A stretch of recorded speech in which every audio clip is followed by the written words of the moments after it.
सवर्ण समाज में सबसे ज्यादा एग्रेसिव कौन है जातिवाद को? किसी पर्टिकुलर जाति को नहीं कह सकते हैं, ये एक मानसिक रोग है जो अपने आप को ऊंचा बताने के लिए कोशिश की जाती है। तो उस मानसिक रोग को स्वर्ण समाज की जो जातियां हैं उन्हें कम करना पड़ेगा। टीवी अखबार देखेंगे तो कहा जाता है कि बिहार, यूपी, महाराष्ट्र में जातिवाद है, जबकि जातिवाद के खिलाफ वहाँ लड़ाई है। सोशल जस्टिस बहुत आगे आ चुका है वहाँ। मायावती, कर्पूरी ठाकुर, लालू यादव जैसे लोग मुख्यमंत्री बन चुके हैं, रामसुंदर दास जैसे लोग मुख्यमंत्री बन चुके हैं, महाराष्ट्र में सिंधी जैसे लोग मुख्यमंत्री बन चुके हैं। उन राज्यों में जहाँ लंबे समय तक सिर्फ बीजेपी, कांग्रेस बीजेपी रही है, चाहे वो राजस्थान हो, चाहे वो मध्य प्रदेश हो, यहाँ सबसे ज़्यादा जातिवाद अपने चरम पर है। मेरे साथ राजस्थान के एक ओबीसी के समाज सेवी हैं, ओबीसी अधिकार मंच के नेता हैं। उनसे समझेंगे कि ओबीसी जो जातिवाद में राजस्थान की अगर खासकर बात करें, इस देश में देखा गया है कि जो शहरों में जातिवाद है उसमें सवर्ण समाज की भागीदारी है। Media, judiciary, college, university, bureaucracy में जातिवाद सवर्ण समाज करता है।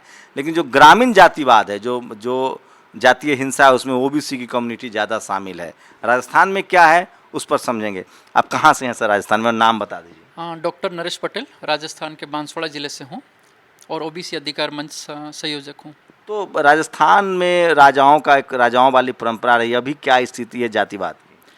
बिल्कुल, राजस्थान में जातिवाद और ऊंच नीच वाली व्यवस्था आज भी है जो पहले थी, लेकिन लोकतंत्र स्थापित होने के बाद उसमें कमी आई है, लेकिन अभी भी काफ़ी हद तक है। तो शेड्यूल कास्ट के साथ अन्याय है, आदिवासियों के साथ अन्याय है, या पिछड़ों के साथ भी अन्याय है? सभी के साथ अन्याय है।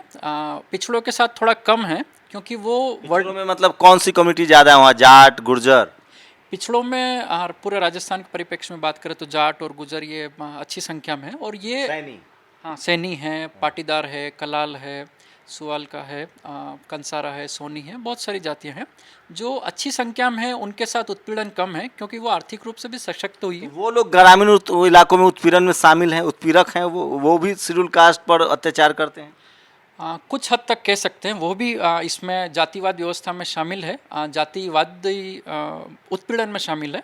और मैं ओबीसी अधिकार मंच उसी चीज़ को ख़त्म करने के लिए काम कर रहा है। सवर्ण समाज में सबसे ज़्यादा एग्रेसिव कौन है जातिवाद को लेकर? किसी पर्टिकुलर जाति को नहीं कह सकते हैं, ये एक मानसिक रोग है जो अपने आप को ऊंचा बताने के लिए कोशिश की जाती है। तो उस मानसिक रोग को स्वर्ण समाज की जो जातियां हैं उन्हें कम करना पड़ेगा। और मेरे काफ़ी मित्र हैं स्वर्ण समाज से भी, तो वो जब हम साथ में बैठते हैं तो ऐसा कुछ नहीं होता। लेकिन ये कह सकते हैं कि उन स्वर्ण जातियों में कुछ समाज हैं और कुछ लोग हैं, एक प्रतिशत है जो पुरानी जो आज़ादी से पहले से जो परंपरा चली आ रही जातिवाद वाली, उसको कैरी ऑन कर रहे हैं, जो आज लोकतंत्र के लिए खतरा है। सबसे ज़्यादा पीड़ित कौन है वहाँ? आदिवासी में मीना समुदाय भी बहुत है, भील भी हैं, शेड्यूल कास्ट भी हैं। सबसे ज़्यादा पीड़ित कौन है वहाँ? ये मैं कह सकता हूँ जो संख्या बल में ज़्यादा हैं, जैसे ट्राइब दक्षिण राजस्थान में आप देखोगे तो आदिवासियों के साथ शोषण पहले होता था, अब नहीं होता, क्योंकि वो आदिवासी वहाँ पर संगठित हो रहा है। जहाँ पर एससीज ज़्यादा हैं वहाँ पर संगठित रूप से, जहाँ पर जिन ब्लॉक्स में कम है, जिन एरिया में एससी और एसटी कम है, वहाँ पर उनके साथ उत्पीड़न ज़्यादा हो रहा है। तो संगठन में शक्ति होती है उस चीज़ को एसटी। राजपूत वहाँ ज़्यादातर राजा रहे हैं, रियासतें रहे उनकी, क्या वो कम्युनिटी ज़्यादा एग्रेसिव है वहाँ? राजपूत करनी सेना जैसे संगठन है? करनी सेना जैसे संगठनों के बारे में मुझे जानकारी नहीं है। और करनी सेना केवल जातिगत आधार पर बना हुआ एक संगठन है। और जो राजस्थान है वो जाति से ऊपर है। राजस्थान जो वीरों की भूमि रहा और राजस्थान देश के सैनिक देता है। और मेरे लिए तो गर्व की बात है कि ओबीसी वर्ग से बहुत सारे सैनिक देश की सेवा करते हैं, जो किसी जाति की सेवा नहीं करते, जाति की रक्षा नहीं करते, वो तिरंगे की रक्षा करते हैं। और जाति को लेकर जो कहें तो राजस्थान में एक बहुत गलत कदम ज़रूर उठा है। विप्र कल्याण बोर्ड बना है जो केवल ब्राह्मणों के कल्याण के लिए बना है। तो मेरे ख्याल से राजस्थान में कितनी आबादी है ब्राह्मण समाज की? ये तो ब्राह्मण समाज को मांग करनी चाहिए और उस हिसाब से मैं आबादी कितनी है उनकी? 3 से 5% पूरे देश। और सवर्ण समाज टोटल मिला दे तो? टोटल मिला के 12 से 15% पूरे देश बस। हाँ बिल्कुल। और ओबीसी? ओबीसी राजस्थान की बात करें तो लगभग 60% और देश में लगभग 70% के आसपास। राजस्थान की बात कर रहा हूँ। राजस्थान में 60% है। और शेड्यूल कास्ट, शेड्यूल ट्राइब मिला है तो? हाँ, शेड्यूल कास्ट लगभग 17.5%, 18% है और एसटी 12.5-13% है। तो ओबीसी की जातियां भी जातीय हिंसा में शामिल है।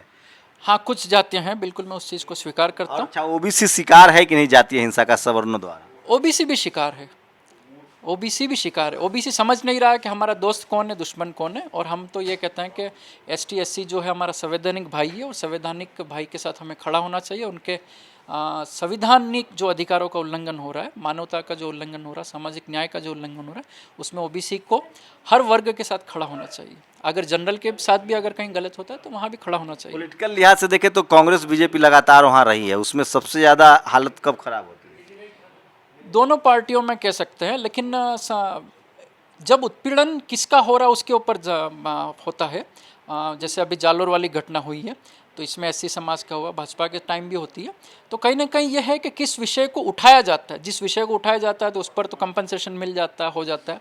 लेकिन बहुत सारे केसेस राजस्थान में ऐसे मैं मानता हूँ, दोनों सरकारों में, जो अनरिपोर्टेड होते हैं। भारत में वो राज्य अभी भी जातिवाद से सबसे ज़्यादा बीमार हैं, ग्रस्त हैं, जहाँ लंबे समय से कांग्रेस बीजेपी, बीजेपी कांग्रेस का खेल चल रहा है। जिन राज्यों में रीजनल फोर्सेज रहे हैं, जहाँ सोशल जस्टिस की आवाज़ तेज हुई है, वहाँ स्थिति थोड़ी बहुत बदली है। लेकिन सबसे ज़्यादा इस देश में कोई विक्टिम है जातिवाद का तो वो शेड्यूल कास्ट और शेड्यूल ट्राइब है। उसके बाद पिछड़ों की बारी आती है, और सांप्रदायिक स्तर पर मुसलमान पीड़ित हैं। वो कौन है जो सबसे ऊपर बैठ के ये सारा खेल खेल रहा है, उसकी पहचान आपको करनी पड़ेगी। मैं फिर कह रहा हूँ, बिहार, यूपी, महाराष्ट्र जैसे राज्यों में जातिवाद के खिलाफ लड़ाई है, इसलिए टीवी अखबार उसको जातिवादियों का राज्य कहता है। खेल बहुत उल्टा है, आपको समझना पड़ेगा।